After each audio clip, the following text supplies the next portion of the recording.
Once upon a Christmas Eve, not so long ago, Scrooge sat busy in his warm office. Scattered around his desk were confidential papers. His BlackBerry lay silent and still on his desk.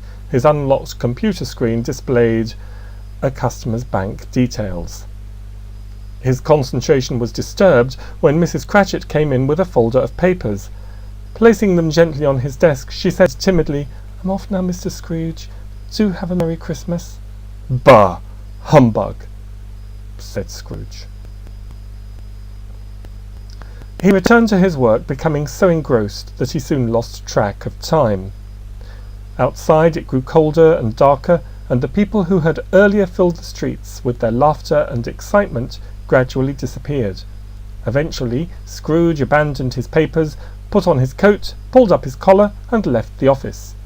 Emerging into the cold evening air, he dialed a number on his BlackBerry, and as he spoke into the handset, walked the half-mile to his home. Arriving home and fumbling for his door keys, Scrooge was startled to see the door knocker transformed into the face of his former Chief Information Officer, a man who had died some 15 years before. "I'm here tonight to warn you that you have a chance of escaping a terrible fate. You will be haunted by 3 spirits. Expect the first when Big Ben chimes 1. As Scrooge stared at the face, it once again became a door knocker. Shivering with fear as much as with cold, he turned once again the key in the lock, pushed open the door, walked into the house and switched on the lights. Now, much in need of rest and having checked all the rooms, he went straight to bed and was instantly asleep. He awoke with a start as Big Ben chimed 1, and a sudden light flashed up in the room to reveal an unearthly visitor. "I am the ghost of Christmas past," said the visitor. "Rise and walk with me." "Good heavens!" cried Scrooge, clasping his hands together. "This is where we did our Christmas shopping when I was a child. My mother used to take banknotes from the biscuit tin, stuff them into her purse, and we would come here shopping together. You paid for everything in cash in those days, or perhaps you wrote a cheque. Few had credit cards, and there was no online shopping." As he recalled his childhood, one in which there were no shredders, phishing or spoofing, and when viruses, worms, and Trojan horses meant something else altogether, the ghost quickly whisked them away to a dimly lit house, where father was scooping old bills and other personal papers into his hands. "Just going to throw these papers into the rubbish outside," he called to mother. But before he had the chance, the back door, always unlocked in those days, opened and in came Mrs. Fezziwig. "Merry Christmas, everyone! Just brought round some mince pies," she said, making herself comfortable in the corner armchair.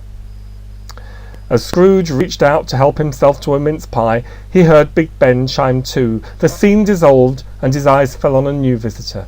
"I am the ghost of Christmas present," said the spirit, and the pair were suddenly whisked away to Mrs. Cratchit's office. There she sat, poring over her computer screen, her fingers dancing over the keyboard. "Have you finished copying the customer database to the CD yet?" came Scrooge's voice from earlier in the day. "I'm copying it now," Mrs. Cratchit said, before continuing timidly. "But, Mr. Scrooge, is it safe for me to copy it? What if it falls into unscrupulous hands?" "Bah! Humbug!" came the reply. "I need to get it to the marketing agency before the end of the day. Just do it, Mrs. Cratchit." The scene dissolved, and in its place Scrooge now saw his own shadow emerging from the office, just as he had emerged himself earlier in the day, and he could hear clearly what he had said in his telephone call as he had left the building. "MasterCard 1357 2345 9865 4321 0712. As they watched the scene, Scrooge observed a stranger following closely behind the shadow. Seemingly the stranger was noting down all Scrooge's credit card details. In a flash, Scrooge and the spirit were now transported back to Scrooge's busy office. Scrooge's desktop computer was switched on without any password protection. The spirit waved and the screen showed an unlocked note, laying bare before anyone who cared to look a list of passwords. Scrooge's jaw dropped as he realised that any fraudster could not only quickly guess his passwords, but they could easily gain access. As he thought about how foolish he had been, Big Ben struck 3, and Scrooge found himself staring at the ghost of Christmas future, whose hand was pointed straight before them at a new scene. A crowd had gathered outside the Central Criminal Court. People were chanting, and scuffles broke out. "Give us back our money!" "You stole our money!" "We want our cash back!" "Throw away the key!" The spirit now waved its hand toward a billboard displaying a newspaper headline. "Fraudster faces trial today!" Now the spirit pointed this time towards another billboard and another newspaper headline. £500,000 fine for top insurer! Again the scene dissolved, and Scrooge now found himself seated in his own house. The ghost pointed to a folder on the table. Scrooge opened it. The first item in the folder was a letter from Scrooge's office. The CD containing the entire unencrypted customer database had gone missing en route to the marketing agency and had fallen into the hands of an unorganised crime ring. The criminals had been brought to justice, but not before thousands of customers had been defrauded, and Best Insure's business reputation had been badly tarnished. The letter confirmed Scrooge's dismissal for having failed to protect customers' personal information, in spite of having been fully trained in information security and in data protection.